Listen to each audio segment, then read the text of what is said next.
Bonsoir à toutes et à tous et bienvenue dans votre émission Le Chant du Coq. Shalom à vous. Nous sommes en direct sur TV et radio de vie et il est 19h58 et nous sommes vendredi 18 juillet 2025.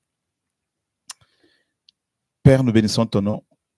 Merci pour ta fidélité, merci pour ton amour, merci pour ta joie, merci pour la parole qui nous fait du bien, merci pour ton évangile. Nous t'en sommes reconnaissants.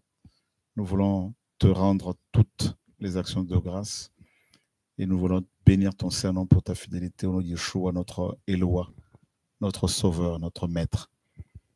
Sois glorifié, sois magnifié, Père. Merci encore pour ta lumière. En ton nom, Yeshua, nous te prions, Seigneur. Merci pour l'entendement. Merci pour la compréhension de ta parole. Merci pour l'ouverture de ta parole qui nous donne de l'intelligence. Père au nom de Yeshua. Amen. Bienvenue, bienvenue. Alors, je ne sais pas s'il y a de nouvelles personnes sur le chat. Si vous êtes nouveau, vous pouvez nous le dire et nous allons vous accueillir avec joie.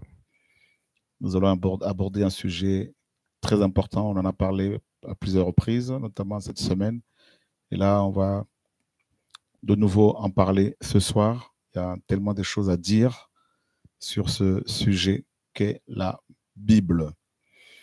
Et vous savez que la vérité, bien sûr, dérange aussi bien les satanistes que les religieux.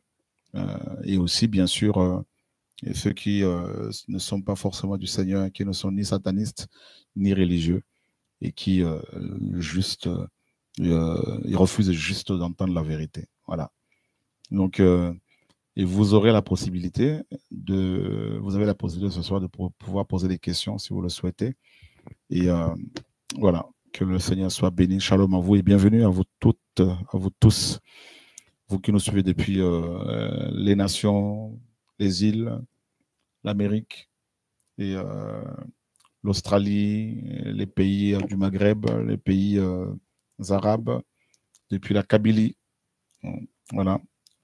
Donc, vous tous qui êtes amoureux de la vérité, soyez les bienvenus. Et également, vous tous qui nous suivez depuis les États-Unis, depuis le Canada, depuis l'Amérique latine, le Brésil, tout ça, notamment le Chili et aussi l'Afrique. Voilà, donc soyez les bienvenus et ouvrez grandement vos oreilles parce que nous allons partager des choses très, très profondes, très importantes. Et nous avons besoin de la connaissance de la parole. Voilà. Alors, beaucoup de gens se posent la question sur la Bible. Beaucoup de gens disent que la parole du Seigneur, la Bible, donc, et la Bible qui contient la parole du Seigneur est falsifiée selon certains. Et nous parlons, c'est vrai qu'il y a des traductions qui sont falsifiées, et, bien évidemment, mais les textes d'origine ne le sont pas. Et je voudrais d'emblée aussi nous dire que c'est la parole qui a été inspirée. D'accord?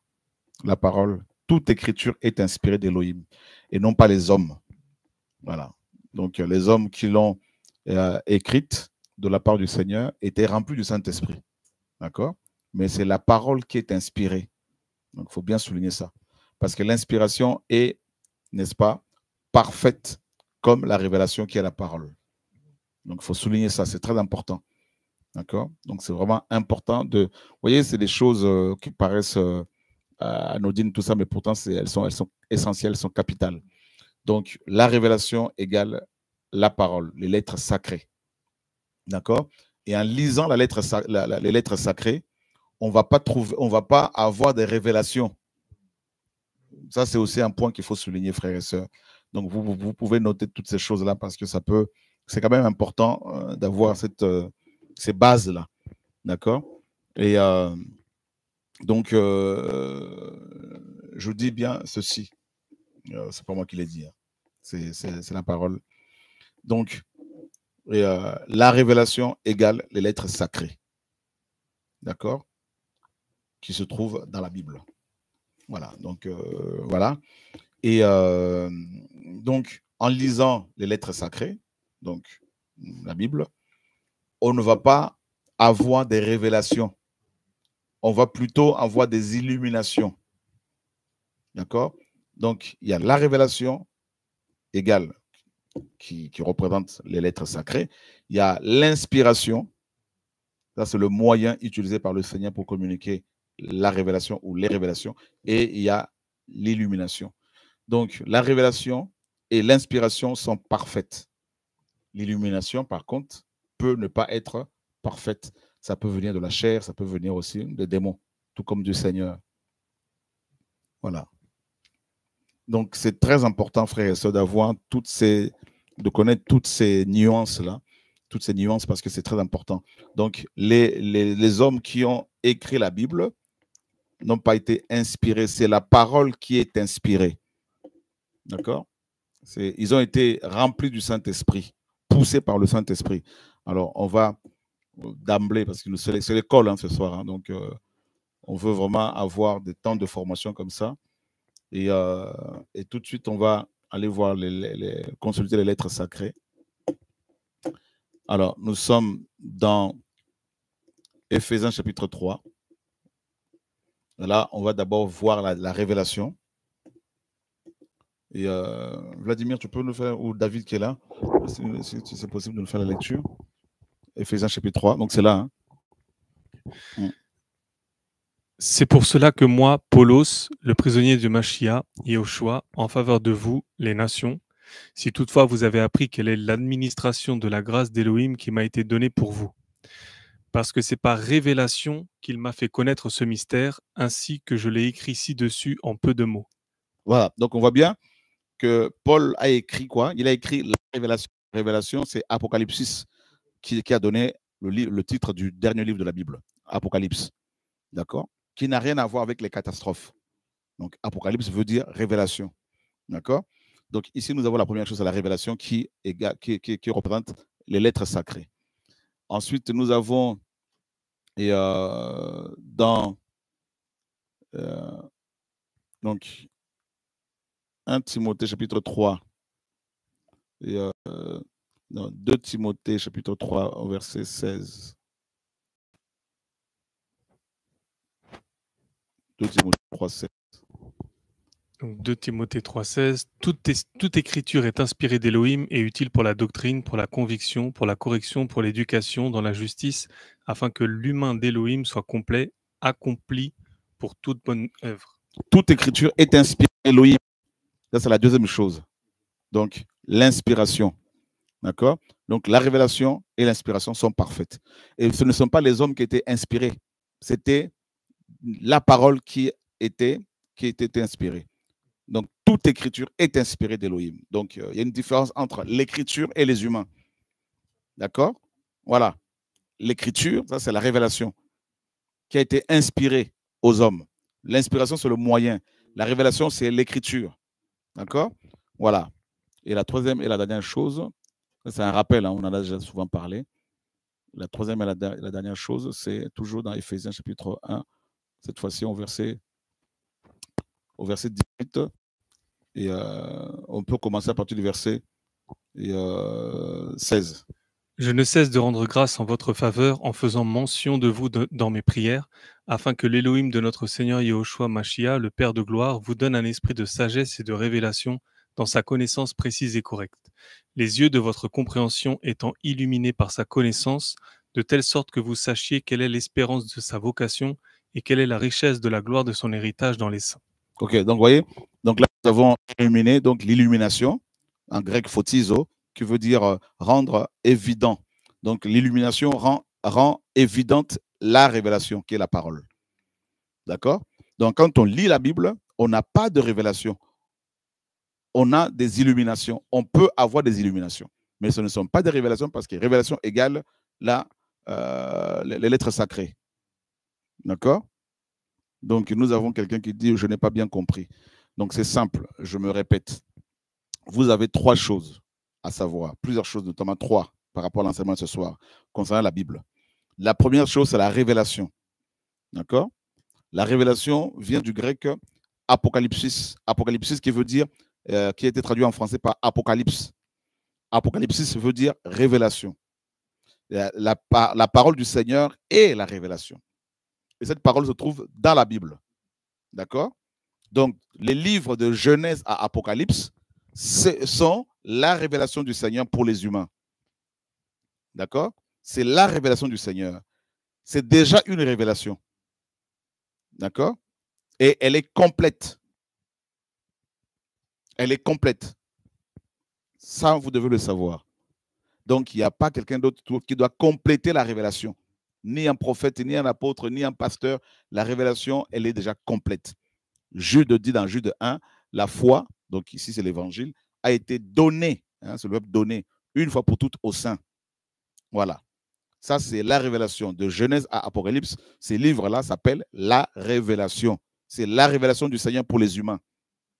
Et en les lisant, on n'a pas de révélation parce que c'est déjà la révélation. D'accord? Et la deuxième chose à savoir à part la révélation, c'est l'inspiration. Toute écriture est inspirée. Donc, c'est l'écriture qui a été inspirée. C'est le moyen maintenant. L'inspiration, c'est le moyen utilisé pour communiquer la révélation. Voilà. Et la révélation et l'inspiration sont parfaites. Maintenant, la troisième chose, c'est l'illumination. Donc, quand tu lis la Bible, tu n'as pas de révélation, on n'a pas de révélation, mais on a des illuminations. C'est-à-dire, les écailles tombent et on comprend la révélation. Et ces illuminations peuvent aussi venir de la chair, tout comme de Satan et aussi du Seigneur. Voilà. Donc, c'est très important de le souligner parce que beaucoup de gens, quand ils lisent la Bible, ils disent « Ah, quelle révélation! J'ai eu une nouvelle révélation à lire la Bible. » Non, si tu parles ainsi, c'est comme si tu vas compléter la Bible. Voilà. D'accord? Donc là, j'espère que c'est clair pour tout le monde maintenant. Donc, maintenant, beaucoup de gens remettent en cause les lettres sacrées, donc la révélation, les livres de Genèse et Apocalypse, disant que oui, ce n'est pas la parole du Seigneur et tout, machin. Mais en fait, c'est simple. Nous croyons en Yehoshua Mashiach. Nous croyons ce que le Seigneur dit. Et dans Matthieu 5, au verset 18, le Seigneur dit quelque chose ici, qu'on va lire. Voilà, c'est là. Amen, car je vous le dis, jusqu'à ce que le ciel et la terre aient passé, il ne passera jamais de la Torah un iode ou un point jusqu'à ce que tout soit arrivé. Waouh! Donc le Seigneur dit, Jésus dit, jusqu'à ce que, et il a commencé par dire Amen, c'est-à-dire qu'il en soit ainsi, pour appuyer ce qui va venir par la suite, ce qu'il va raconter. Donc je vous le dis, jusqu'à ce que le ciel et la terre aient passé, il ne passera jamais de la Torah un iode ou un point jusqu'à ce que tout soit arrivé. Donc ça veut dire que le Seigneur a veillé à ce que l'écriture, qui est la révélation, nous soit parvenue de manière claire et nette. Donc là-dessus, on n'a pas de doute. Il ne faut pas se dire, bah oui, mais tous les autographes, parce que les lettres, les originaux, donc les textes originaux, on les appelle les autographes. Donc écrits avec la main. Voilà. Voilà pourquoi des gens vont demander, certaines personnes vont demander des autographes aux stars. Voilà. Donc, des autographes. Et même si les autographes, donc les originaux, ont été brûlés, nous avons des copies, des copies, des copies.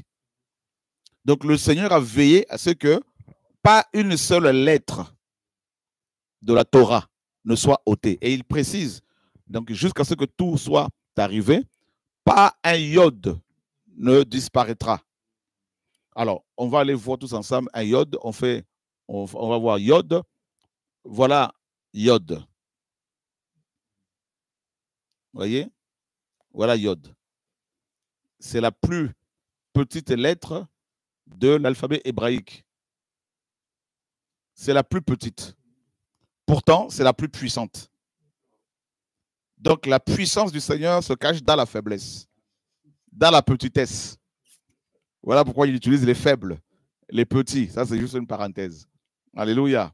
C'est la plus petite, la plus courte, mais la plus puissante.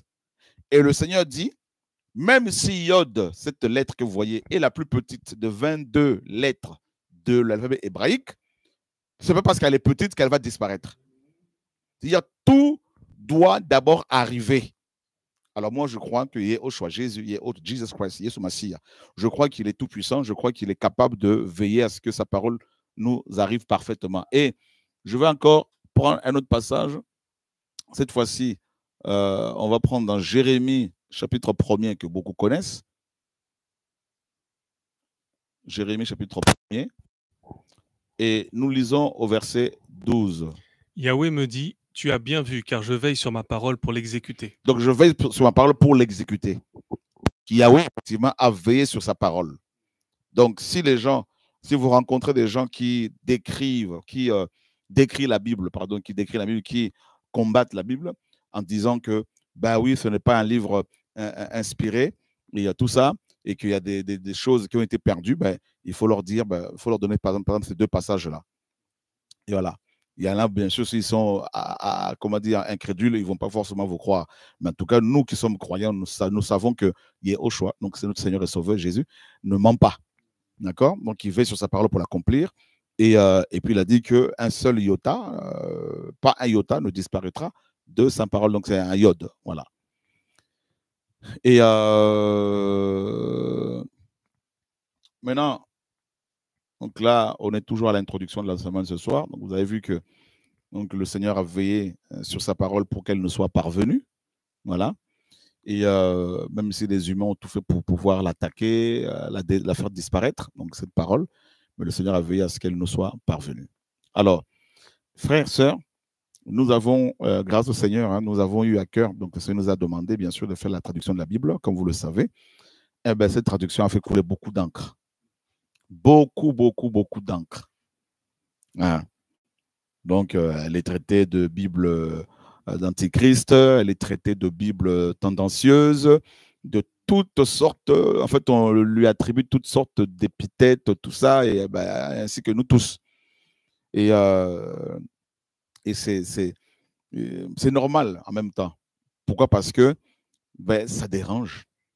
Hein, ça dérange que des gens non théologiens, par exemple, il n'y a pas que nous, il y a aussi des non théologiens qui ont fait la traduction de la Bible. Donc, la plupart des traducteurs qui ont fait ce travail de traduction, le travail de traduction, n'ont pas été acclamés tout de suite. Voilà. Donc, déjà ça, donc l'histoire nous l'apprend. Et la deuxième chose, c'est logique que une œuvre venant du Seigneur soit aussi attaquée, insultée. Voilà.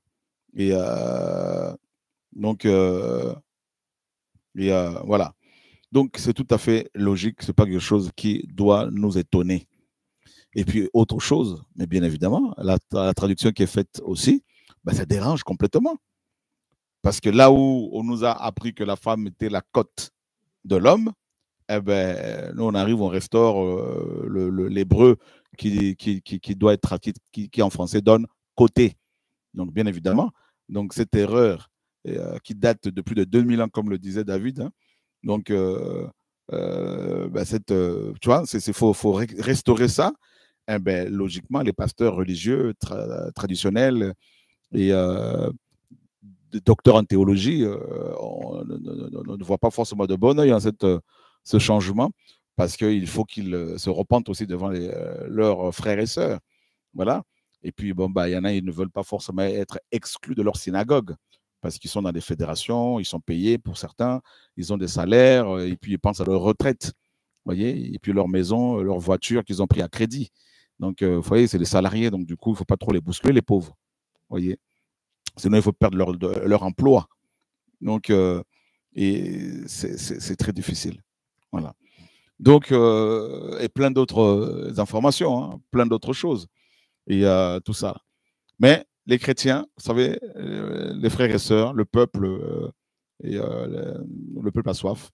Et des frères et sœurs, nous sommes dans une génération où on peut facilement vérifier les dires des uns des autres. On peut aller consulter soi-même depuis sa maison les textes originaux, l'hébreu, le grec. Donc, c'est ça qui est magnifique. Donc, c'est plus l'apanage des docteurs à la connaissance, n'est plus la propriété de docteurs, mais cachée dans les écoles théologiques. Mais aujourd'hui, c'est tout accessible. Voilà. Donc, que le Seigneur soit béni pour toutes ces informations qu'il nous donne à partager avec les uns les autres. Et alors, il y a d'autres informations qu'on doit vous donner. Donc, cette traduction, bien sûr, dérange énormément, comme on l'a vu. Alors, Donc, on va vous parler des ce qu'on appelle des corpus, des groupes de textes à partir desquels toutes les Bibles sont traduites. D'accord? Mais on voudrait d'abord vous donner quelques informations concernant la traduction que nous avons faite, que nous sommes toujours en train de faire. Et donc, David, on va nous donner quelques informations. Donc là, je vois sur l'application, on a mis en place une application qui a été créée. Hein. Voyez, voilà, donc tes frères ont travaillé dessus, des frères et sœurs ou c'est des frères Là, pour le coup, c'était des frères. Des frères. Ouais. Alors, les sœurs, vous êtes invités également à vous joindre à cette équipe si le Seigneur vous met cela à cœur. Donc, une application a été créée et téléchargeable sur Android, hein, avec Android et aussi avec Apple. Donc, depuis son lancement, et, combien de personnes l'ont téléchargé? On en est à 503 847 téléchargements. Donc, vous pouvez le voir ici. Donc, il y a 503 847 personnes qui ont téléchargé l'application de la Bible de Yahushua Mashiach. Tout à fait. Voilà. Ouais. Donc, c'est pas mal, mais c'est encore rien. Vladimir. Ouais. 500 000 personnes. Ouais. Ouais, le micro est là. Hein. Non, mais je veux dire juste que c'est encore rien, mais je suis déjà étonné. Parce que 500 000, c'est beaucoup.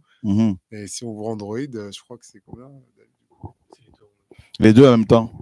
Ah, donc, Android 446 775.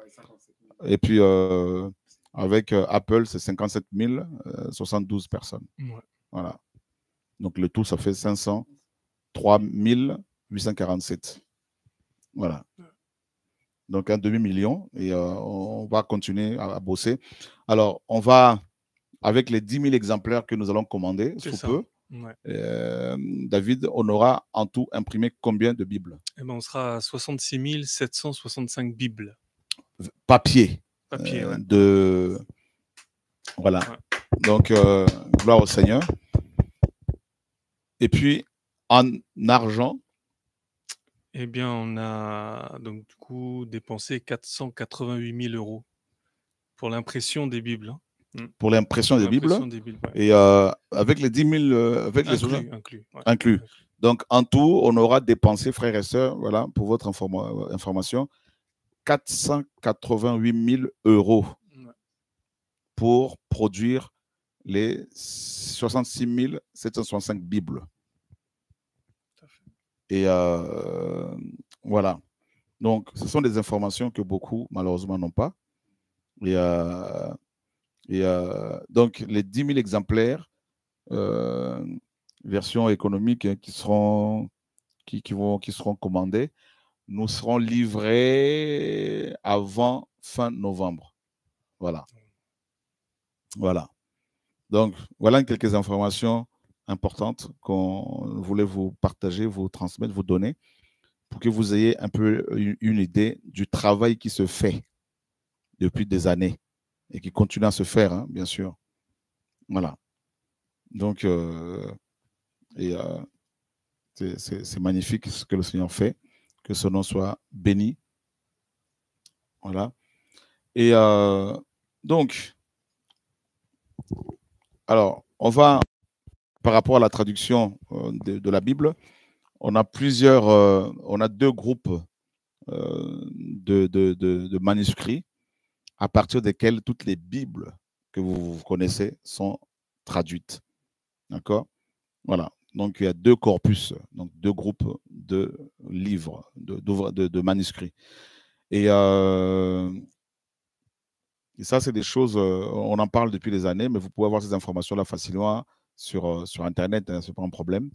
Donc, deux sources de textes grecs existent, desquelles nous avons les écrits de la Nouvelle Alliance ainsi que les 4 évangiles en langue française.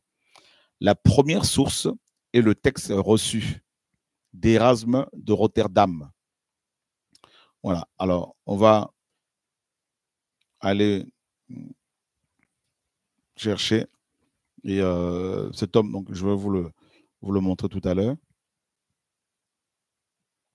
Voilà. Hop.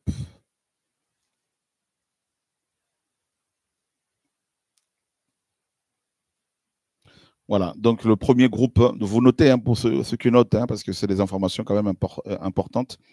Et voilà, donc nous avons une sœur, Rachel, qui demande une Bible en allemand. On vous donnera les informations là-dessus. Et voilà, donc nous avons deux groupes de textes à partir desquels toutes les Bibles sont traduites. Le premier groupe, c'est des textes qu'on appelle, le texte est reçu, d'Erasme de Rotterdam. Voilà. Et le deuxième groupe, c'est le texte critique de Wiskott et de Hort. Voilà. Donc, nous allons. Donc, le texte reçu, par exemple, est connu comme le texte majoritaire. Voilà. Et on l'a appelé plus tard majoritaire parce que c'est le texte qui contient le plus de manuscrits grecs. Voilà. Donc, plus de 6000, hein, il y en a pas mal. Voilà. Et le deuxième groupe, c'est le texte minoritaire. Donc, il y a moins de manuscrits. Et le texte minoritaire, c'est aussi le texte Vaticanus Sinaiticus. Donc, on va le voir. Voilà, je vais vous mettre ça. Comme ça, vous allez lire en même temps que nous. Et hop.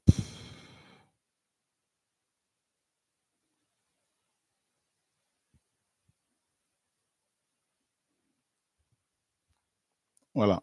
Alors, on vous met ça. Donc, la plus ancienne copie des écrits de la Nouvelle Alliance et des 4 évangiles connus de l'avis unanime des spécialistes porte le nom de P52. Il s'agit d'un papyrus datant d'environ 125 après Yehoshua Hamashiach et contenant uniquement Jean, chapitre 18, versets 31 à 33 et 37 et 30 à 38. Il est donc postérieur d'une cinquantaine d'années au maximum à l'original. Il reste au total plus de 5000 manuscrits portant tout ou en partie de la Nouvelle Alliance, hein, donc des écrits de la Nouvelle Alliance, et grec. Donc leur contenu varie de 2 versets au texte complet, donc aux écrits complets, et dont les dates de rédaction s'échelonnent du 2e au 16e siècle. Voilà, donc ils proviennent tous hein, du bassin méditerranéen.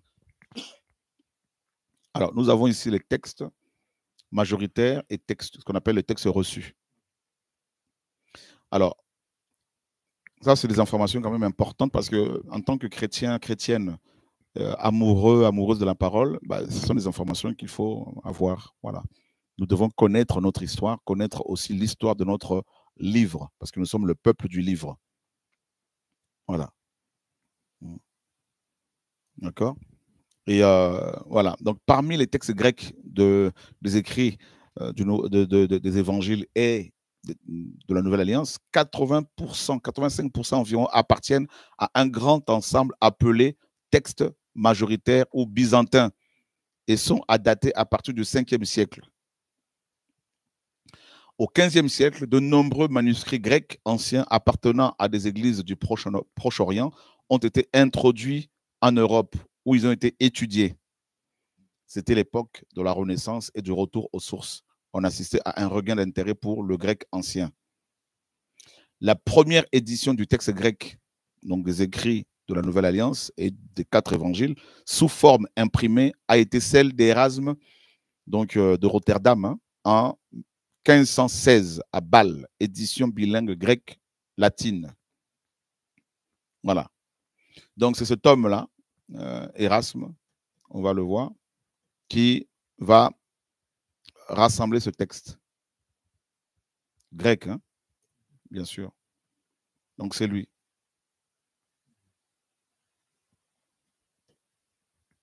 Donc appelé également Erasme de Rotterdam.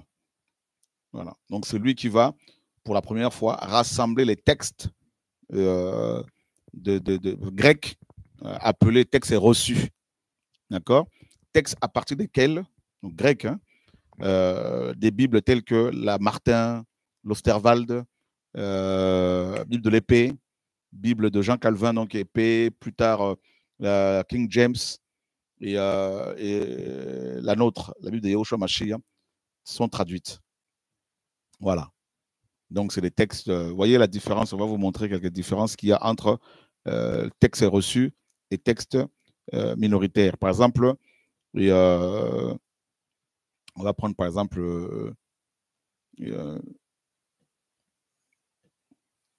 Louis II, 1910. Regardez, Romains chapitre 8, verset 1. Il n'y a donc maintenant aucune condamnation pour ceux qui sont en Jésus-Christ.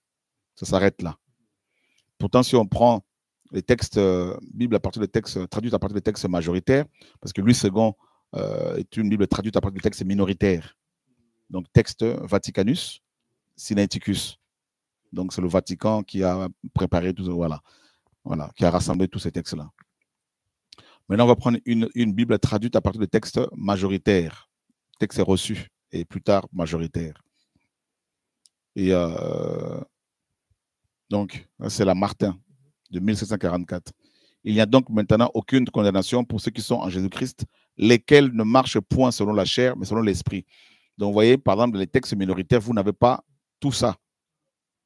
Lesquels ne marchent point selon la chair, mais selon l'esprit. Ça n'existe pas dans les textes minoritaires. Tu vois? Voilà. Et tu as beaucoup de textes comme ça. Et beaucoup de versets comme ça qui diffèrent. Et il y a un autre passage que je voudrais vous montrer et que certains détracteurs de la Bible utilisent pour contredire la parole du Seigneur. Et dans Jean chapitre 7.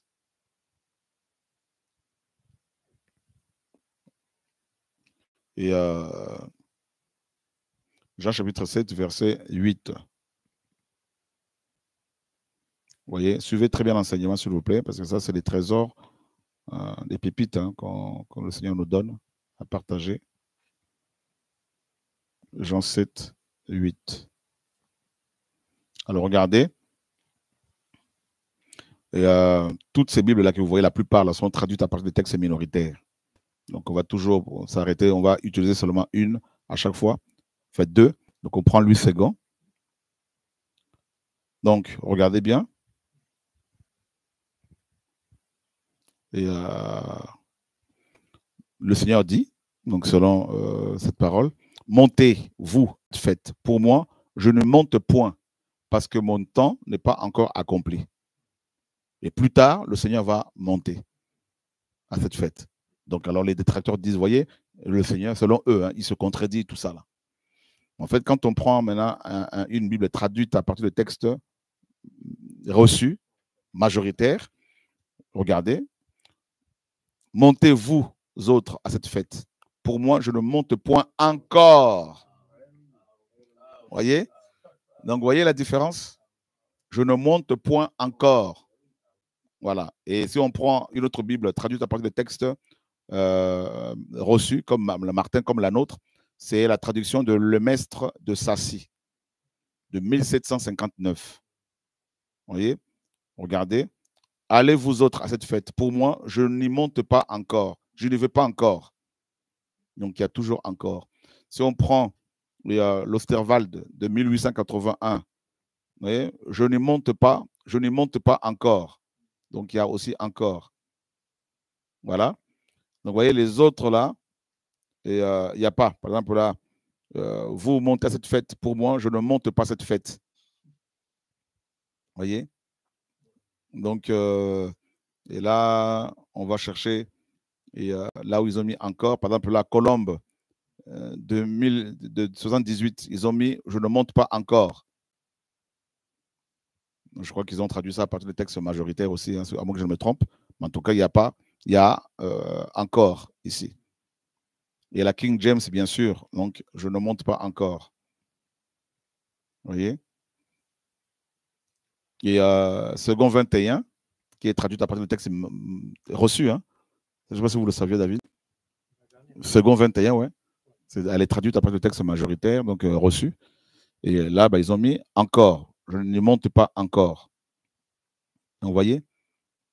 Donc, il y a plein de petites informations comme ça que beaucoup de gens n'ont pas. Et tout. Ouais, les textes minoritaires, c'est les textes critiques. Voilà.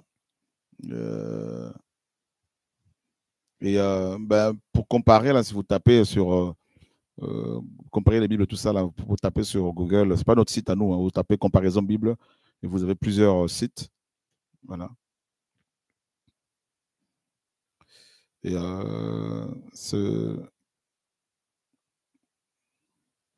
alors, donc, comme vous l'avez compris, hein, donc le texte reçu est nommé le texte majoritaire car sa compilation représente la lecture contenue dans la vaste majorité des manuscrits grecs de la Nouvelle Alliance, qui sont au nombre à peu près de 6000. Voilà. Vous voyez? Donc, le texte reçu a été préparé par, on l'a vu, hein, par Erasme, Erasme de Rotterdam, donc qui était un homme intègre, tout ça, qui a fait un grand travail. Donc, il a rassemblé ces textes-là. Voilà. Et ensuite, vous avez le texte critique, que l'on nomme majoritairement minoritaire, car sa compilation représente la minorité de tous les manuscrits grecs en existence, hein, existants. Et voilà, et ce sont des textes aussi alexandrins. Donc, ça a été préparé à Alexandrie en Égypte. Vous voyez, non? Voilà. Donc voilà. Et ce texte-là se base particulièrement sur le Codex Vaticanus et le Codex Sinaiticus. Voilà. Donc, ça vient en fait, c'est le Vatican qui gère ça, quoi. Donc, voilà comment toutes ces Bibles-là que vous voyez là, pratiquement, et la plupart des Bibles que vous connaissez sont traduites à partir des textes minoritaires. Donc, on va les citer. Donc, il y a une traduction Frédéric Guin. Voilà. Vous avez 2 français courant. 3 traduction du monde nouveau. Et 4, 5, 6, 7, c'est Tob. 8, 9, 10, 11, nouvelle traduction Louis II. 12. Vous voyez, la plupart des Bibles françaises, là, la plupart. Voilà. Vous voyez? Donc, effectivement, tout part du Vatican. Et il y a plein de différences. Alors, on va aller voir et, par rapport au texte, justement, critique, appelé aussi texte minoritaire, à partir duquel, donc le texte minoritaire, à partir duquel l'ensemble, la plupart des Bibles françaises sont traduites. Donc, on va aller voir un peu qui sont ceux qui ont préparé, rassemblé ce texte-là. Alors, il est question de ces 2 hommes-là, justement. Et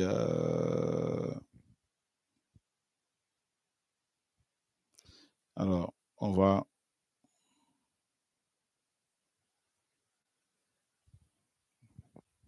Alors, on va... Pardon. Donc, il y a 2 hommes, justement, qui ont travaillé sur les textes alexandrins. Alexandrin, ouais.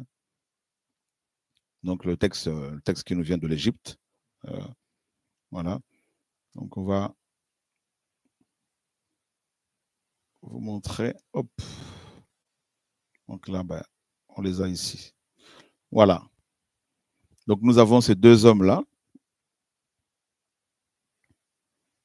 Donc, Westcott et Hort. Voilà. Donc, ce sont ces 2 hommes qui étaient anglais, bien évidemment, et qui ont préparé, rassemblé les textes grecs minoritaires. D'accord? Donc, texte Vaticanus, Sinaiticus. Alors, on va aller voir un peu ce que certaines personnes disent de ces hommes-là. Donc, on nous dit que ces 2 hommes, Westcott et Hort, ont été engagés profondément dans le domaine de l'occultisme et de la spiritualité. Ils fondèrent des clubs et des sociétés secrètes portant en avant des expériences dans ce ces domaines tout au long de leur vie. Donc, celui qui a écrit tout ce texte, c'est basé sur les livres même de ces deux hommes, de ces deux Anglais, qui ont rassemblé les écrits des textes grecs à partir desquels la plupart des Bibles sont traduites. Voilà. Vous voyez? Voilà. Donc,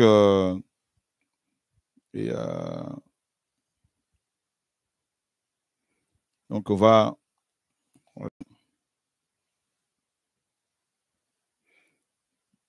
Donc, on voit aussi que l'Église catholique a toujours été ennemie du texte majoritaire reçu. Voilà. Voilà. Et donc, on voit bien que les deux, hein, donc Westcott et Hort, donc ils avaient des liens forts avec l'Église catholique. Voilà. Et voilà ce que Westcott disait. Westcott était lié à l'Église catholique romaine. Il a écrit sur les apparitions de Notre-Dame de la Salette. Pour lui, les apparitions de Marie étaient une manière différente de se révéler de la part de Dieu. Et il disait, Dieu se révèle maintenant, et pas seulement dans une seule forme, mais à de nombreuses formes. Dans de nombreuses formes. Donc, vous voyez, donc ça, c'est dans leur propre livre à eux. Hein. Vous voyez? Voilà.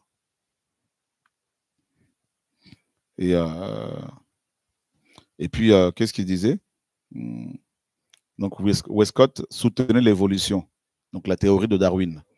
Donc, il disait, l'univers se développe en stades successifs. Chaque homme, disait-il, est une force nouvelle dans l'évolution de la race.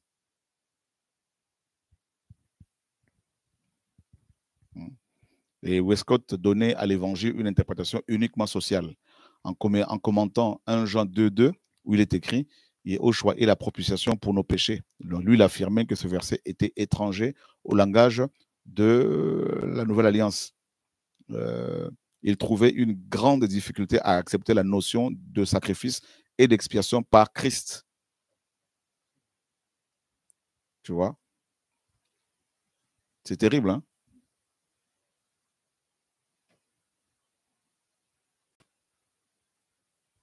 Donc, et là, nous avons donc le texte critique du Nouveau Testament, donc des évangiles et des écrits de la Nouvelle Alliance, sur lequel se basent toutes les Bibles révisées, publiées par les sociétés bibliques et connues sous les noms de Nestlé et Haaland. En réalité, leurs auteurs principaux sont Westcott et Hort. Ben voilà. Donc, vous voyez, quand le Seigneur dit que quand le Fils de l'homme va revenir, trouvera-t-il la foi? Donc,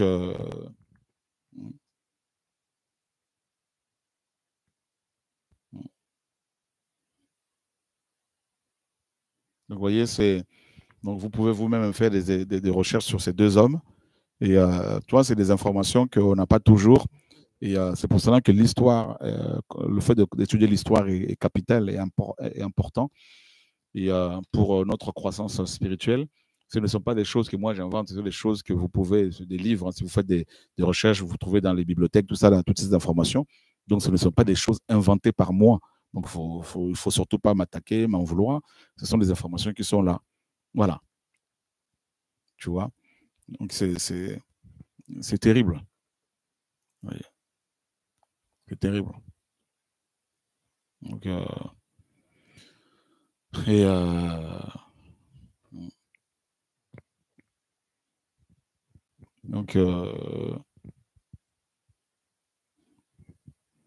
donc voilà, nous avons ici, donc par la suite, Westcott et Hort ont modifié le texte des écrits de la Nouvelle Alliance et des 4 évangiles, et du texte reçu, hein, qui pendant des siècles avait été le texte officiel du christianisme, mettant en circulation, même parmi les protestants, les évangéliques, un nouveau texte grec corrompu, effacé, défiguré et raccourci, ce qui à bien des égards se conformait au Codex Vaticanus et aux Bibles catholiques. Vous voyez? Donc, En fait, une fois qu'on a fait la traduction, qu'on a fait le travail, qu'on a fait la traduction pratiquement, qu'on s'est rendu compte, qu'on se rend compte aujourd'hui que le Seigneur est vraiment fidèle. On comprend pourquoi le Seigneur aussi met à cœur à ses enfants ici de faire la traduction et d'après les textes grecs et hébreux. Et, tout ça, notamment le texte reçu, et on comprend encore mieux. Vous voyez, encore mieux. Donc là, c'est les écrits de la Nouvelle Alliance, donc le grec. Bah, par rapport à l'hébreu, eh ben, on a utilisé le texte massorétique, les massorètes. Alors, on va encore avoir et lire quelques informations sur Westcott et Hort, les deux hommes qui ont rassemblé les textes grecs qu'on appelle textes minoritaires, à partir de duquel toutes les Bibles sont traduites, la plupart en tout cas. Regardez quelques informations encore sur ces deux hommes que j'ai trouvés. Alors, Hort omettait toute mention d'inspiration verbale et plénière, ni d'errance ou d'infaillibilité biblique. Et Westcott faisait de même. Et dans les 5 livres examinés, donc leurs livres, hein, Westcott et Hort omettaient tous deux toute croyance en une inspiration de la Bible, qui conférerait également inhérence et infaillibilité aux textes originaux.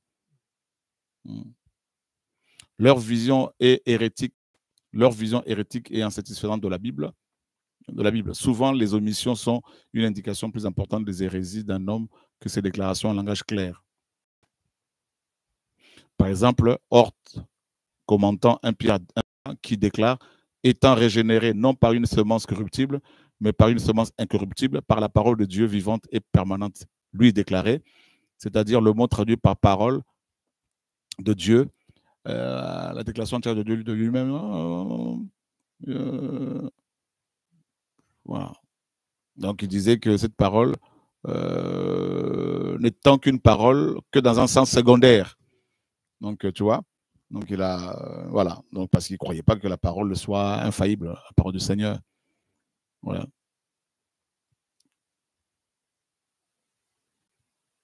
Vous voyez, donc,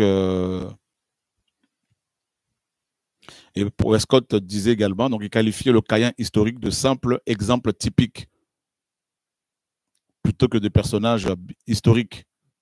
Voilà. Et les deux aussi croyaient que, il disait que Genèse 1, attendez, je vais trouver ça pour ne pas dire de fausseté.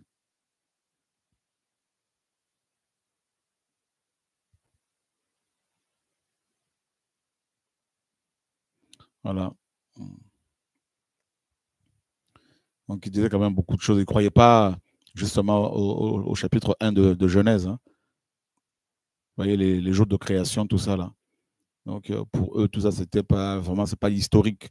Voilà. C'était plutôt, comment dire, une espèce de fiction, quelque chose comme ça. Voilà. Voilà. Alors, puisque Westcott et Hort sont tous deux largement vénérés comme les idoles de la critique textuelle du Nouveau Testament, et que ces deux hommes, principalement Hort, cependant, furent les inventeurs du texte grec falsifié, largement inspirés de leur culte des manuscrits du Vatican et du Sinaï. Cela leur confère une grande importance dans le domaine du grec néo-testamentaire. Force est de constater que de nombreux critiques textuels du Nouveau Testament ont aujourd'hui écarté une partie, voire la plupart, entre guillemets, voire la totalité, des erreurs de Westcott et Hort. Voilà, regardez. Et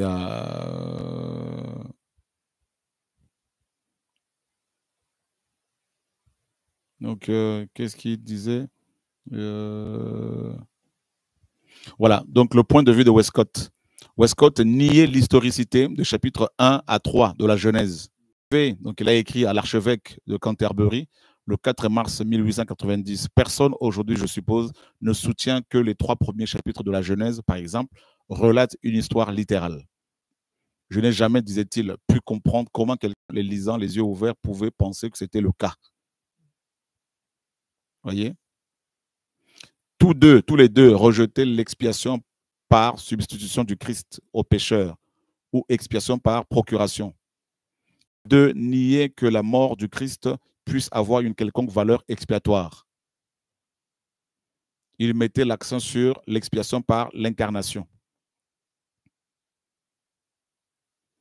Et les opinions de Hort, par exemple, partageait la fausse théorie évolutionniste de Charles Darwin. Il a écrit donc le 3 avril 1860, mais le livre qui m'a plus captivé est Darwin.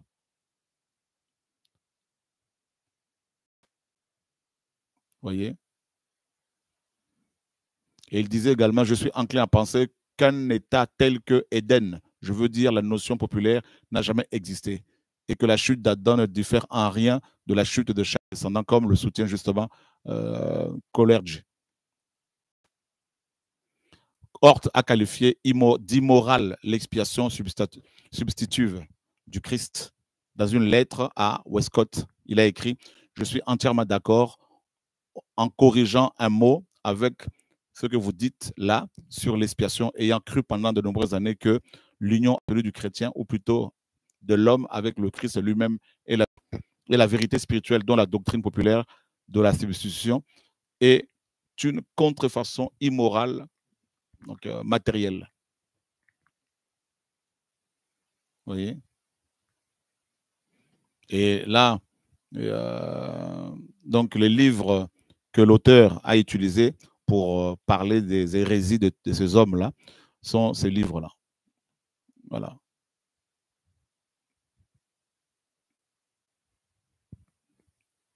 Voilà. Donc, c'est terrible. Hein? Donc, il y a plein. Et plein de choses. Plein de choses. Et là, voilà, Westcott a laissé entendre qu'on pouvait trouver révélation dans l'écriture plutôt que d'assimiler révélation et écriture. Vous voyez ce que je disais là?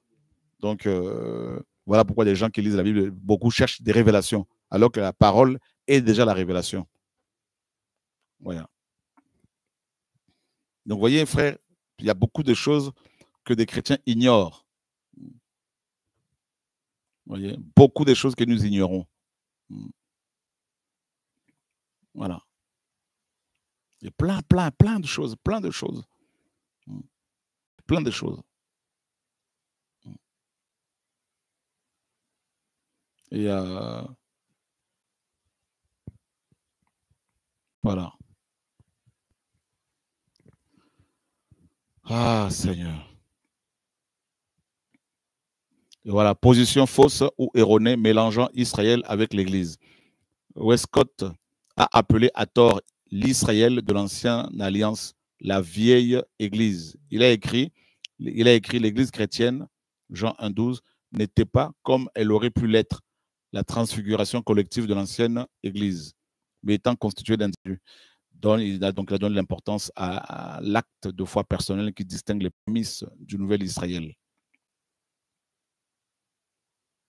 Voilà.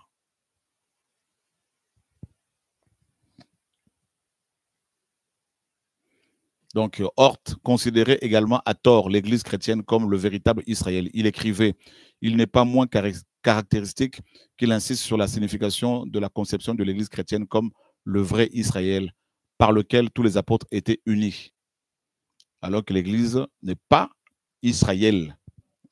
Voilà, véritable. Donc, il y a des prophéties relatives à Israël physique, il y a des prophéties relatives à l'Église. Voilà. Voilà. Donc, il y a plein de choses comme ça qui ont été modifiées.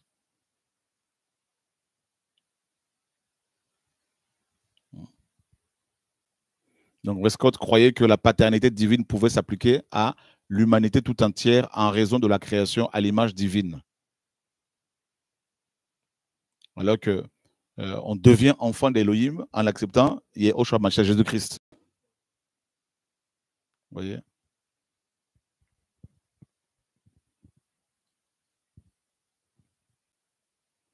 Vous voyez? Comment, David? Tu peux. Hein? En fait, je regardais en même temps sur les recherches, donc sur le site Sola Scriptura, etc. On dit que Hort, en fait, il rejetait également la doctrine, ce qu'ils appellent substitution pénale, c'est-à-dire l'idée que Jésus est mort littéralement à la place des pécheurs. Mm-hmm. Mais je veux dire, c'est la base. Ben, c'est de la foi chrétienne. Ressuscité, notre foi est vaine. Ouais. Et c'est lui qui traduit. Ouais, ouais. Et c'est lui qui a, avec Westcott, rassemblé les écrits grecs, hein, tout ça, et qui, à partir desquels la plupart des Bibles sont traduites. Des écrits qu'on appelle textes critiques, textes minoritaires. C'est... Donc, il y a tellement...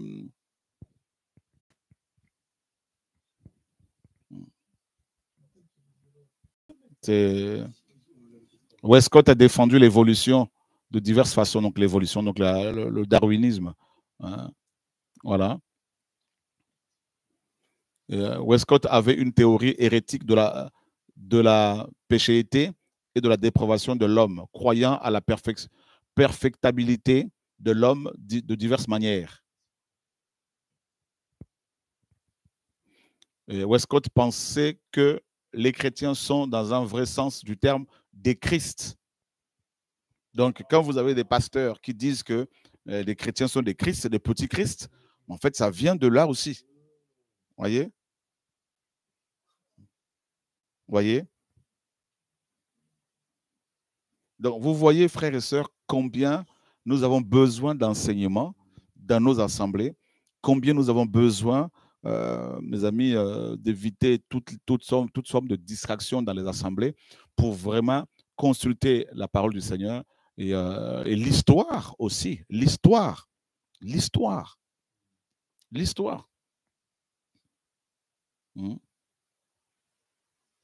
Voilà. Vous voyez? Donc, c'est terrible de dire que tous les chrétiens sont des Christ.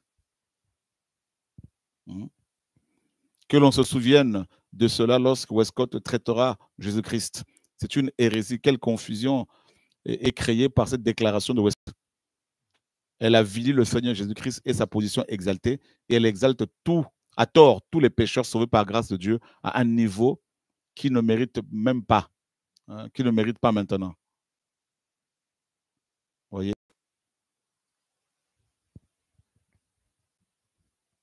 Westcott croyait à l'hérésie selon laquelle l'homme en général est par sa possession d'un esprit uni au ciel.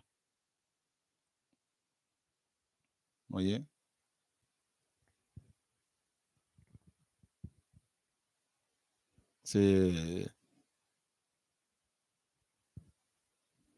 Donc, Westcott fait également d'autres déclarations hérétiques sur la perfectibilité, hein, perfectibilité et la bonté de l'homme. Il a écrit, malgré sa fragilité, l'homme reconnaît son affinité divine.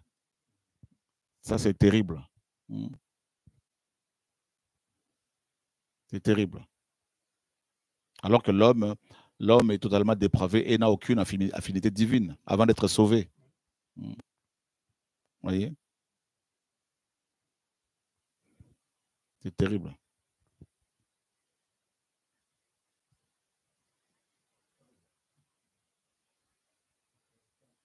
Ah ouais. Et Hort a rejeté la vérité sur la constitution psychologique de l'homme telle qu'elle est clairement enseignée dans 1 Thessaloniciens 5:23. Il a écrit, il est désormais suffisamment reconnu que le sens religieux moderne du terme âme en tant qu'élément le plus élevé de l'homme est fondé sur une méprise du Nouveau Testament, selon lui. Enfin bref,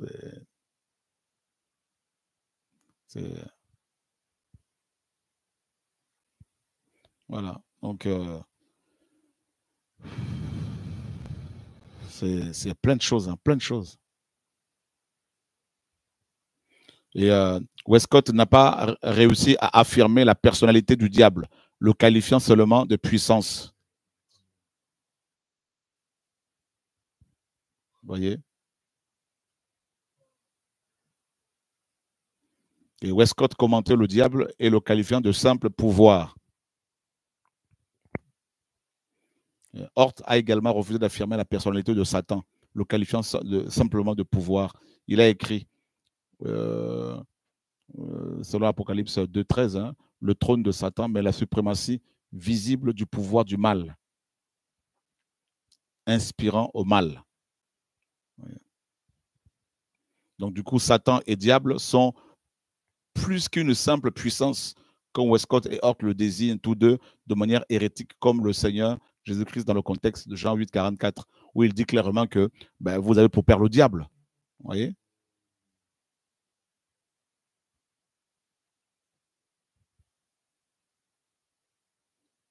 Donc, Westcott confond le corps du Christ, qui a été le corps des croyants, avec le corps littéral du Christ sur terre.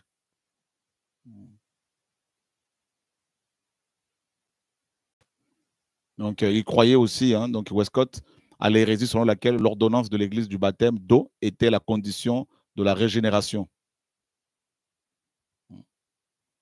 Et il y en a plein. Plein. Donc, c'est un livre qu'un Anglais a écrit, donc que j'ai pu traduire là, tout ça, et avec Google. Et donc, Westcott et Hort ont parlé à diverses hérésies concernant la vie éternelle, le ciel et l'état éternel. Le ciel est nié comme un endroit, mais seulement évoqué comme un état. Ouais.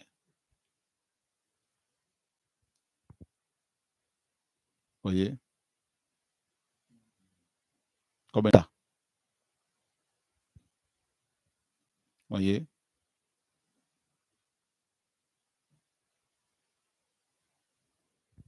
Donc, Westcott a une fausse vision de la vie éternelle, la considérant comme uniquement présente, comme présent, et non comme une éternité future.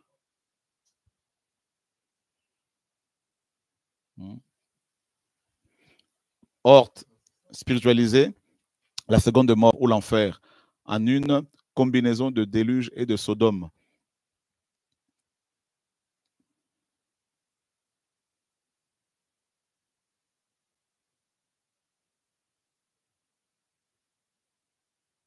Voilà.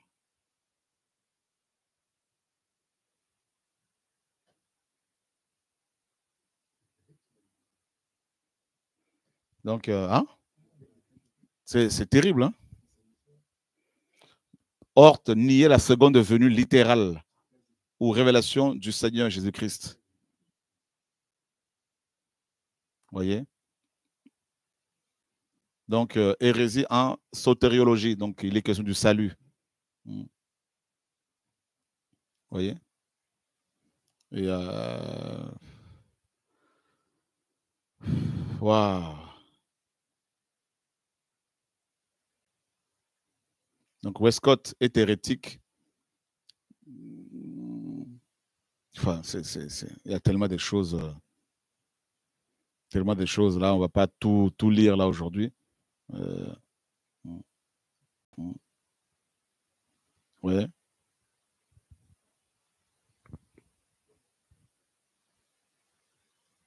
Donc, en fait, ils n'avaient rien à voir avec l'évangile, ces gens-là. Voilà. Rien à voir. Rien à voir. Westcott nie la préexistence du Christ. Vous voyez? Westcott s'opposait à la préexistence du Christ. Vous voyez? La remise en question de l'omniscience du Seigneur Jésus-Christ. Vous voyez? Westcott interprète faussement toute la plénitude de la divinité corporellement, habite corporellement en lui, comme signifiant simplement la somme des attributs divins. Vous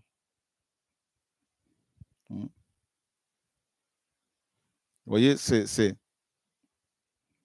En fait, David, tu te rends compte que deux hommes qui ont rassemblé les écrits grecs de la Bible, donc qu'ils ont certainement aussi modifiés parce qu'il y a eu des modifications. Voilà. Et ces textes-là sont utilisés pour traduire la plupart des Bibles. Bah, c'est quand même. En fait, moi, je ne fais que lire. Il ne faut pas aller me lapider. Hein. Je ne fais que lire ce qu'il y a là. Voilà. Et ils ont écrit des livres, et c'est dans leurs livres aussi qu'ils disent certaines choses. Voilà. Donc, vous voyez. Voilà. Westcott était confondu au sujet des différents noms du Seigneur Jésus-Christ, comme Seigneur, Jésus et Christ, divisant à tort la personne du Christ.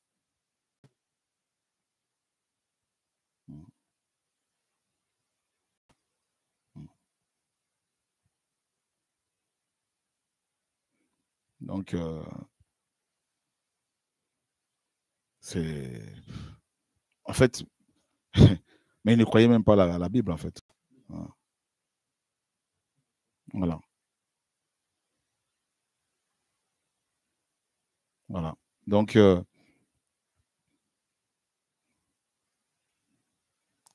waouh, waouh.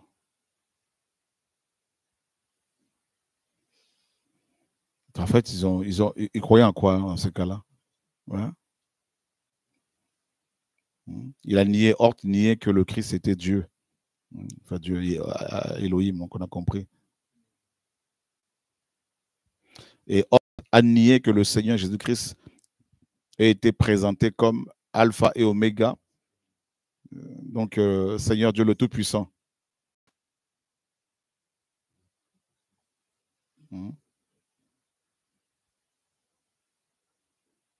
En fait, ils ont tout contredit.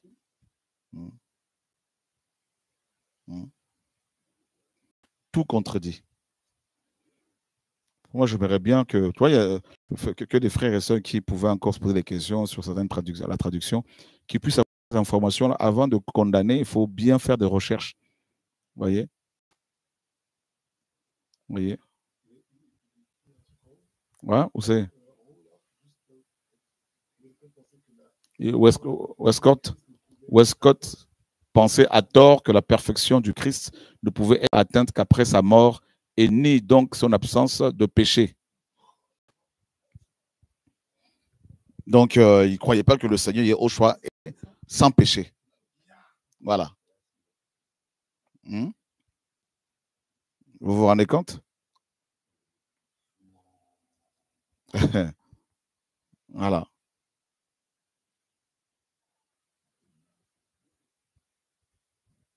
Donc, c'est grave. C'est grave. C'est grave.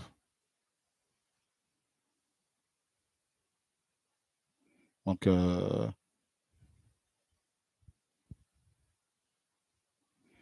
Westcott exalte les possibilités d'une vie humaine parfaite pour être un humain ordinaire, puis rabaisse le Seigneur Jésus-Christ en lui appliquant cela.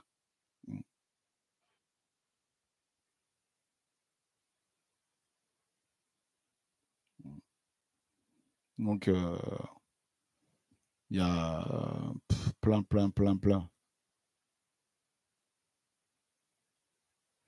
Westcott a nié que le Fils d'homme fut nécessairement identifié au Christ.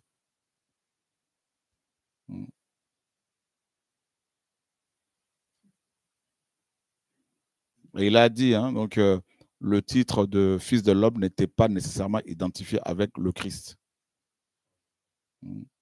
Et la personne qui dit tout ce qu'a écrit ce livre-là cite les références, donc les livres qu'ils ont écrits avec les pages et tout, hein, le numéro de page. Vous voyez?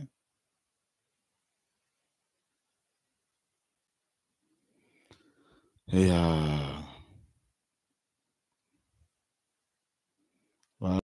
waouh, là vraiment. Donc, résurrection du Seigneur Jésus-Christ et résurrection générale. Westcott pensait à tort que la résurrection du Christ était la restauration du tabernacle de la présence de Dieu aux hommes.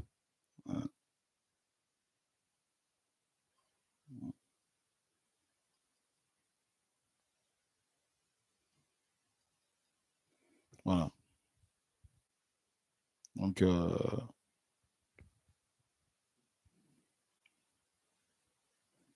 il y a tellement de... C'est terrible. C'est terrible.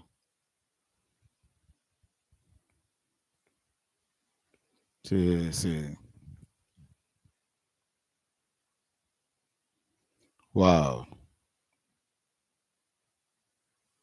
Donc, il y a tellement de choses, des hérésies qu'ils ont débitées que c'est même pas la peine de tout voilà. Voilà.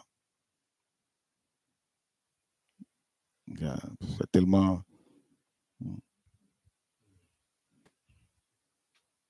Ouais, parce que l'auteur de ce livre ne veut pas que ce qu'il a écrit là soit diffusé sur notre site. Sinon, on allait pouvoir mettre ça sur nos sites. Ouais, apparemment. Donc, on va voir si on ne peut pas lui écrire. Donc, après la conclusion de l'auteur, hein, Westcott et Hort ne sont pas des évangéliques en théologie, mais en réalité des apostats et des hérétiques. Voilà. Vous voyez? Et ce sont eux, justement, qui ont rassemblé les écrits des textes minoritaires. Voilà pourquoi la Bible de Louis II 21 a été traduite à partir des textes reçus, minoritaires, majoritaires. Vous voyez? Donc, ils ont commencé à se rattraper. Comment? Ouais, David, tu disais? Parce qu'effectivement, au début, ils étaient sur des textes minoritaires. Si. Et c'est après leur dernière version où ils ont changé. Ils ont changé, ouais. C'est ça. Ouais. Donc, voilà, à force, et avec la banalisation de la connaissance, petit à petit, les gens ils commencent à se ravisser, à revenir à la vérité. Et voilà. Donc, c'est très bien parce que là, honnêtement, voilà les deux hommes en question, Westcott et Hort. Voilà. Donc, en fait, c'était des anglicans. Ouais. Tu vois? Les anglicans. Voilà. Donc, ouais,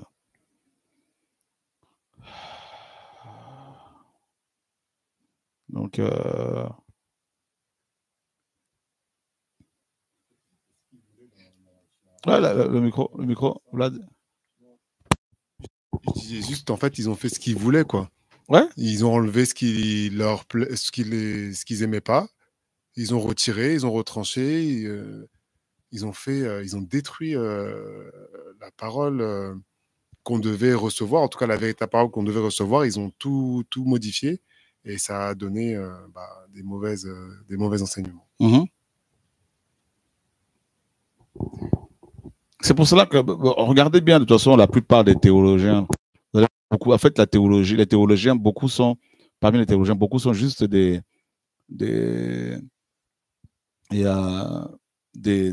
fonctionnaires. Hein. Voilà. Des fonctionnaires. Donc après, et ça c'est par rapport au texte grec, après par rapport au texte hébreu, on a utilisé, comment dire, les textes massorétiques. Donc les massorètes étaient des scribes juifs. Et voilà. Donc les scribes juifs. Et, qui ont, au 6e siècle, après Yehoshua, ont commencé à rassembler les écrits et aussi à mettre la ponctuation, tout ça. C'est eux qui ont installé la ponctuation dans les écrits hébraïques, tout ça. Voilà. Donc là, ici, Par exemple, dans le livre d'Ézéchiel 20, au verset 27, et le Seigneur disait, je vous ferai passer sous la verge et je vous mettrai dans des liens de l'alliance. Alors, le mot lien ici, c'est masoré, d'accord? Et c'est le seul mot hébreu que l'on trouve dans la Bible. C'est le seul endroit. Voilà. Masoré qui veut dire lien. Donc, masoré ou masora. D'accord? Donc, voilà. Donc, les massorettes, c'était des scribes. Et le nom massorette vient de Massora. Massora, on le voit ici dans Ézéchiel 20, 37, qui veut dire lien. Voilà. C'est ça, les liens de la Torah que les méchants veulent couper, briser. Voilà. C'est ça, en fait. Donc, c'est terrible. Hein? Voilà. Donc, vous pouvez vous-même aussi faire des recherches sur les massorettes pour voir un peu le travail, voilà, le travail qu'ils ont fait. Voilà. Et, donc, voilà la différence entre, par exemple, quelques différences entre texte majoritaire et texte minoritaire, texte reçu et texte reçu majoritaire et texte minoritaire. Regardez, frères et sœurs. Donc, dans 1 Timothée 3,16, texte majoritaire ou texte reçu. Et il est grand, le mystère de la piété. Donc, Dieu est apparu dans une chair. Donc là, on voit Théos, donc Elohim, c'est manifestant chair. D'accord? Et maintenant, on va voir le texte Sinaiticus ou Alexandrinus, Alexandrin, tout ça. Il est grand, le mystère de la piété. Il est grand, le mystère de la piété. Lui qui est apparu dans une chair. Donc, vous voyez que dans ce texte-là, je crois que c'est Or et Westcott, certainement, comme il ne croyait pas en la divinité de Yehoshua, le mot Elohim a été viré. Théos. Vous voyez? Viré. Voilà.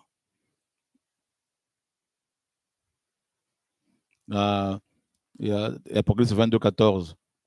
Texte majoritaire ou reçu. Heureux ceux qui accomplissent ce commandement afin d'avoir droit à l'arbre de vie et d'entrer par les portes de la ville. Texte minoritaire, Sinaiticus, Alexandrin.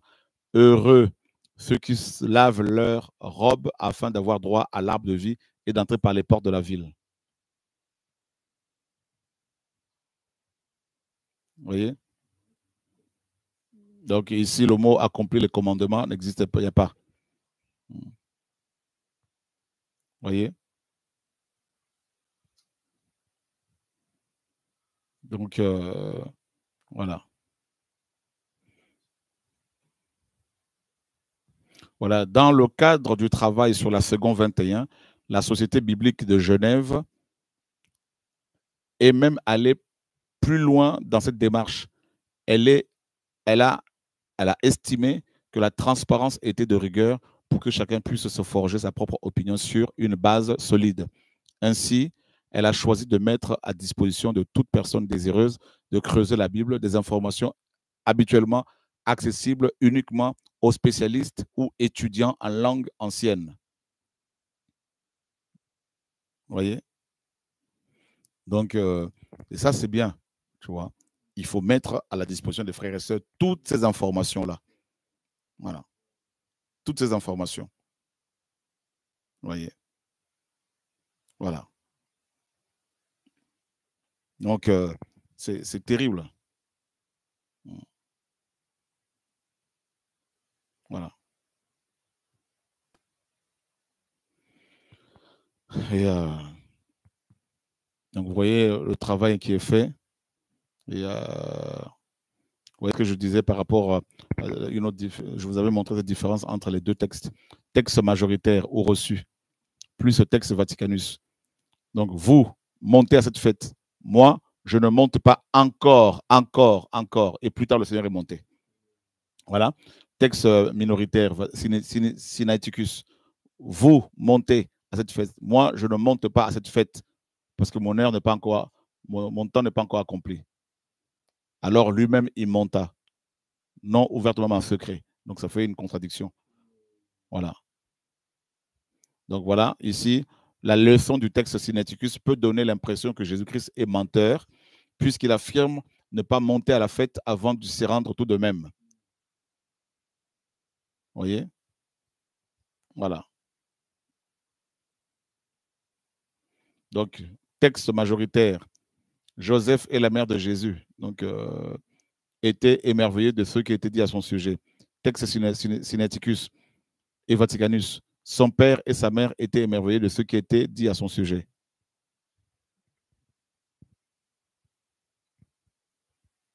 Tu vois? Il n'y a ni Joseph, ni Jésus.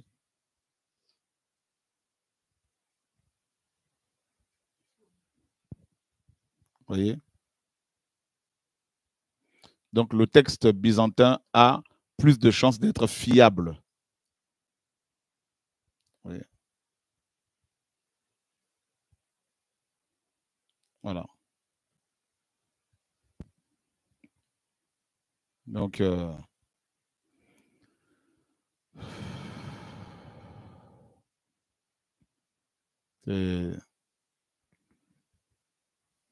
c'est terrible. Donc, il y a beaucoup de choses comme ça que des frères et sœurs que les chrétiens ne connaissent pas. Et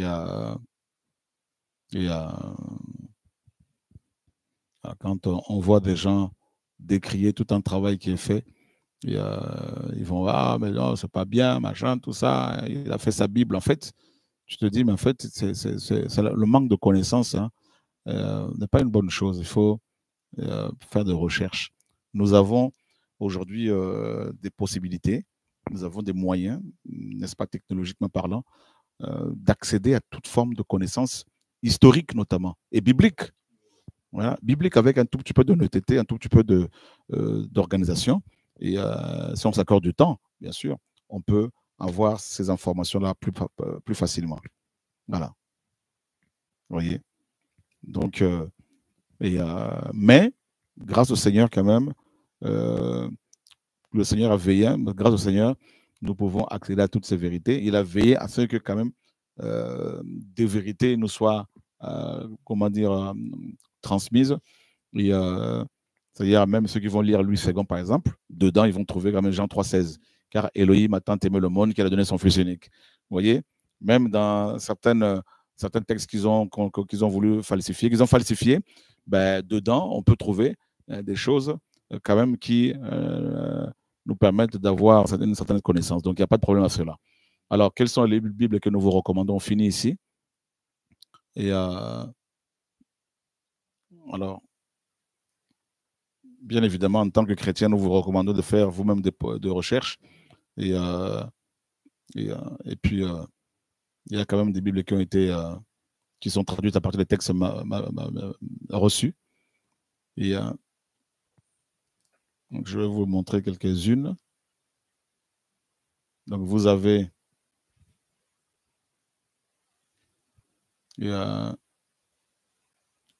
celle-ci, le Mestre de Sassy.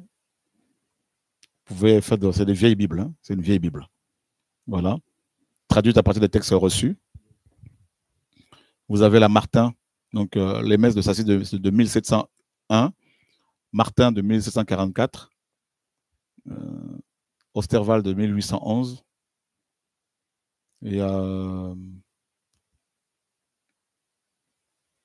attendez, je vais faire ceci. Jean 8, on va voir ça facilement. Jean 8, 7.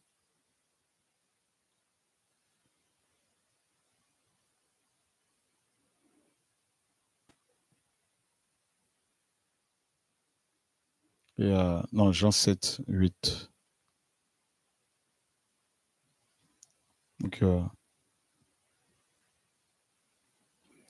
Donc vous avez les maîtres Sassy. Par exemple, là, le Seigneur dit, je ne monte pas encore. Martin, 1744, je ne monte pas encore à cette fête. Hein. Osterwald de 1811, je ne monte pas encore. Et c'est très facile de reconnaître ces Bibles-là. Pierre Gentil Hérillier de 1869, je ne monte pas encore. Donc, Lausanne, bien sûr, ça c'est une très bonne version aussi, de 1872, traduite par des pasteurs suisses. Ouais, Martin, il y a quand même beaucoup de choses dans la Martin qui n'ont pas été bien traduites malheureusement. Et, voilà, c'est pour cela que nous, au départ, on est parti de la Bible de Martin. Et ensuite, on a préféré plutôt se référer aux textes originaux, notamment aux textes reçus et tout ça. Et pour les textes grecs et pour l'hébreu, ben, le texte de Massorette. Voilà. Et ensuite, il y a quoi d'autre? Je ne le montre pas encore. Ah, c'est fini. Hein. Donc, vous avez. Et puis, il y a la Bible de la King James, bien évidemment. King James de 1611 et toutes les King James pratiquement. En tout cas, celles où quand même les choses sont correctement traduites. Il faut toujours vérifier. Comparer toujours avec les textes grecs et hébreux. D'accord? Voilà. Et alors, on s'est organisé pour que vous ayez les textes grecs et hébreux. Par exemple, si vous venez sur notre site internet, et vous avez ici, donc on va enlever ça. Donc vous avez, si vous allez, vous cliquez sur, vous cliquez ici, vous avez la King James de 1611. Donc voilà. Donc là, vous allez voir qu'il n'y a pas la lettre J. Donc, vous avez la Bible von Yehoshua Mashiach, donc la traduction qui a été faite en allemand. Vous avez les textes reçus de Stéphanus. Voilà. D'accord? Stéphanus que Erasme a rassemblé. Et vous avez là, vous avez les textes grecs. Vous pouvez vérifier vous-même. Et vous pouvez comparer. Voilà. D'accord? Et là, ça c'est le texte reçu, grec. D'accord? Voilà. Et si vous voulez le texte hébreu, Massorette, voilà, vous avez le texte là. Et en cliquant dessus, vous avez les informations en anglais. Voilà. Vous voyez? Donc, cette connaissance est accessible à tous et gratuitement.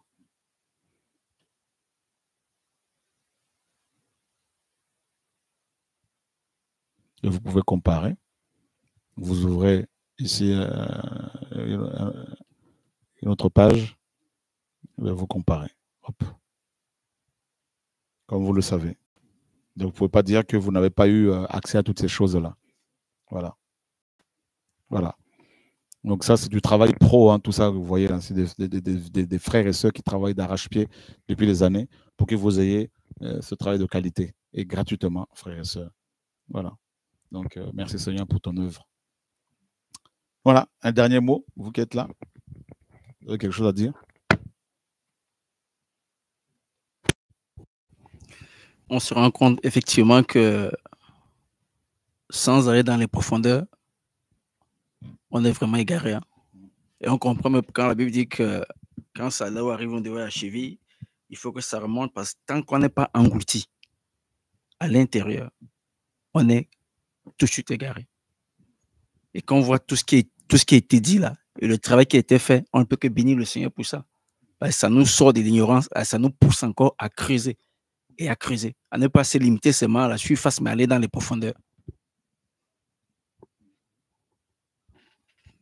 Voilà, donc les chrétiens, c'est à eux, c'est à vous de faire vos propres recherches, effectivement. Et c'est à vous de faire d'étudier. Voilà. D'étudier, d'aller d'étudier, de travailler. Gloire au Seigneur. Alors, nous avons tonton Serge qui nous a envoyé les choses. Il n'y a pas d'image. On va l'appeler pour savoir parce que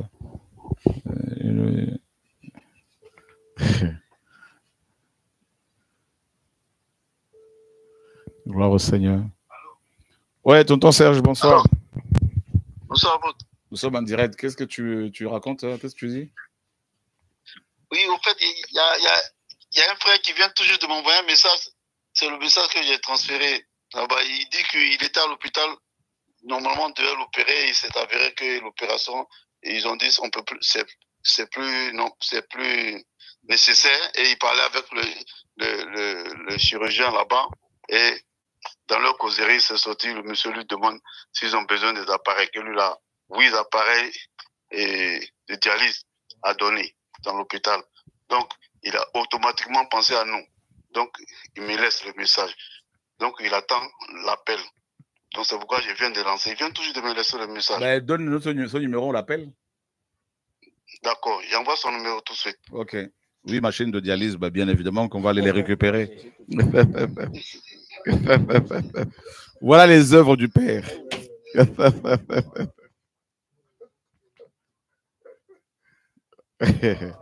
T'as vu?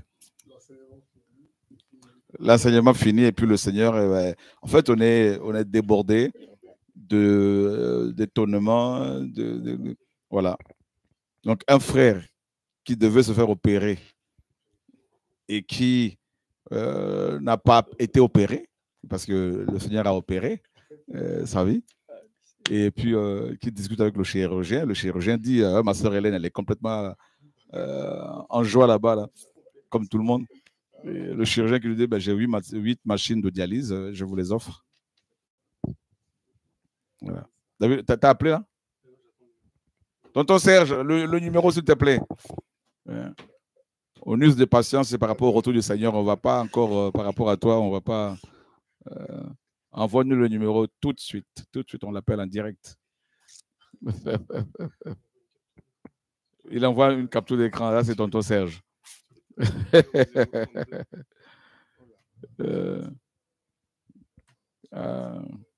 Tonton Serge.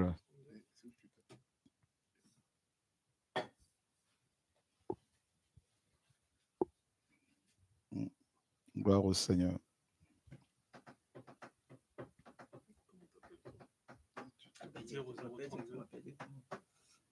Yeshua Amashia. 75. Que le Seigneur soit béni. 54. C'est la Belgique. C'est la Belgique. C'est la Belgique. C'est la Belgique. Donc, ce sont les Belges. Ce sont des Belges. Allô? Allô, Shalom? Oui, bonjour, bonsoir frère. Bonsoir, ça va? Ça va, et vous? Très bien, merci. On est en direct sur TV de Vie. Ah, frère, c'est l'apôtre. Oui, comment tu vas? Je vais très bien, l'apôtre, merci. Le Seigneur a fait un grand miracle aujourd'hui. Ah ouais? Un grand miracle. Raconte-nous, Oui, raconte-nous. Alors, j'avais rendez-vous aujourd'hui à l'hôpital à Beaudour. Il y a 2 semaines, j'avais un rendez-vous, j'étais parti en urgence parce que j'avais un problème à l'épaule au niveau de ma clavicule gauche. Donc, en arrivant à l'hôpital il y a 2 semaines, ils m'ont fait une infiltration. Ils m'ont redonné rendez-vous aujourd'hui à 15h30 pour voir s'il y avait une possibilité de m'opérer. Donc, quand j'arrive sur place aujourd'hui à 15h30, le chirurgien me reçoit et quand il me reçoit, il regarde ma radio, il me demande de faire quelques exercices. Ensuite, il me dit, il n'y a pas besoin de vous opérer, vous allez rester comme ça, le problème est réglé. Oh. Et ensuite, je discute avec lui. Il me pose la question, est-ce que vous avez besoin de matériel, de machines? Et là, mon cœur n'a fait qu'un tour. Oh, wow. Et il me dit, je vous offre 8 machines de dialyse, 8. Wow. Et là, j'ai crié, j'ai dit, Seigneur. Et là, dans la grâce de la joie, et je lui dis, mais docteur, ce que vous faites, voilà le projet que le Seigneur est en train de diriger au Congo. Et là, je l'ai emmené vers le site, et quand il a vu le site, il avait les yeux écarquillés. Il m'a dit, c'est des Africains qui ont fait ça. J'ai dit, oui, c'est le Seigneur, c'est dirigé par un frère. C'est typiquement, c'est vraiment les enfants du Seigneur qui tiennent ça. Et tout est gratuit. Rien n'est payé là-dedans. Il est resté bouche bée. Il m'a dit, vous venez chercher les 8 appareils, je vous les offre. Et il me dit ceci en conclusion. Il me dit, nous, y a beaucoup de rotation de machines, d'appareils que nous changeons tous les 6 mois. Donc, il y a des possibilités que vraiment ce projet soit vraiment un projet où il y aura encore d'autres choses qui vont suivre. Amen, amen. Gloire au Seigneur. Oh là là. Donc, on peut passer c'est en Belgique, non? Oui, c'est en Belgique, oui. C'est à Bruxelles? Non, à Mons. Ah, ben ça va, c'est plus près de la France. Donc, on peut passer quand? Alors, je vais le contacter demain et je reviens vers vous pour vous donner la suite de ce qu'il me dira. Ok, ben tu peux nous contacter à ce numéro-là. C'est ton numéro, non? À ce numéro. Parfait. Entendu. Ok, parfait. On t'envoie un autre numéro. En fait, c'est le groupe Epicura. Donc, c'est beaucoup de structures de centres hospitaliers qui sont regroupés dans la région. Waouh! Alléluia, gloire au Seigneur, mon frère. En tout cas, ben, écoute, demain, on attend ton coup de fil. Et on t'envoie un autre numéro où tu pourras aussi nous contacter. Comme ça, tu auras 2 numéros. Entendu. Merci. Merci beaucoup, apôtre. Et bonne soirée, que le Seigneur vous garde. Merci, ciao. Frères et sœurs, je ne sais pas si vous réalisez ce que le Seigneur est en train de faire, David. Donc, le Seigneur a permis que ce frère, notre frère, ait des douleurs pour qu'il rencontre ce chirurgien qui, lui, a des machines, 8 machines de dialyse, ne sachant pas quoi en faire, et plein d'autres machines. Et voilà comment le Seigneur envoie un missionnaire dans cet hôpital. Toutes choses concourent au bien de ceux qui aiment Elohim. Frères, sœurs. Ah non, mais là, c'est chaud. Là, c'est chaud. Vlad, c'est chaud. Je sais. En fait, parfois, on est là, je suis là, je me dis, mais Seigneur, mais il n'y a pas de mots. Tu te mets seulement à genoux, tu sais, il n'y a pas de parole. Tu restes seulement à genoux, et puis après tu te lèves et c'est fini.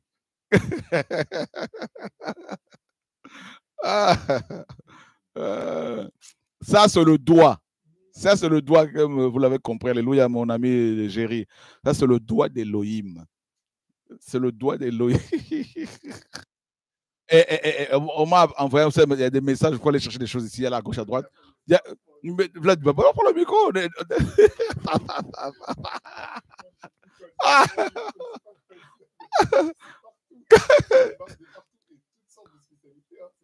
Oui. Dentaire, machin.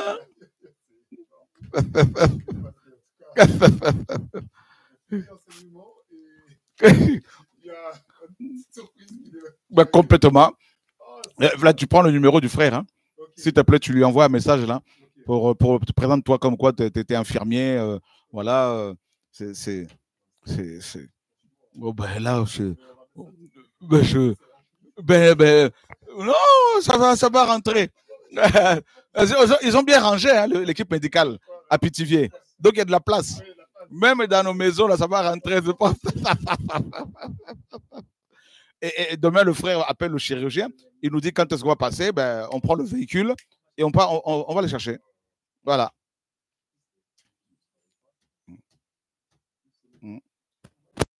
Voilà.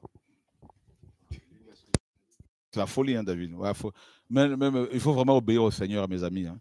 Il faut vraiment obéir au Seigneur. Ça, c'est une des leçons qu'on tire. Il faut obéir au Seigneur. Il nous met à cœur un projet, il faut y aller. Ah oui, oui, oui. Ah oui, oui, oui. Ah oui, oui. Ah oui, oui. Là, honnêtement, on reste sans voix. Qui comprend quelque chose là-dedans? Hein? Ouais, David. Ce que je trouve étonnant, c'est que, bon, il parlait de son... Finalement, il dit, je vais pas t'opérer, tout ça. Il lui a rien dit. Il lui a juste dit, tu veux pas 8 machines de dialyse? En fait, le frère n'a même pas demandé. Il a rien dit. Oui. En fait, ce médecin n'attendait que frère. Voilà.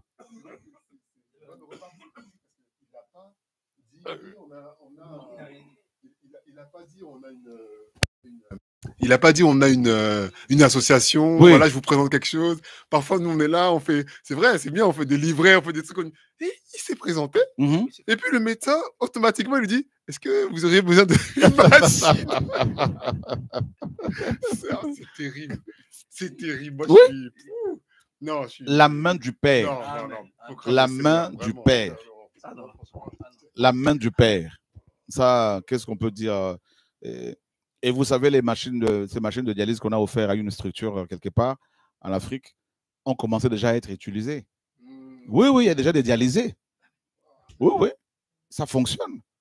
Il y a déjà des gens qui sont suivis, qui sont dialysés. Les machines qu'on leur a envoyées, ça fonctionne. Frères et sœurs, voilà. Hein?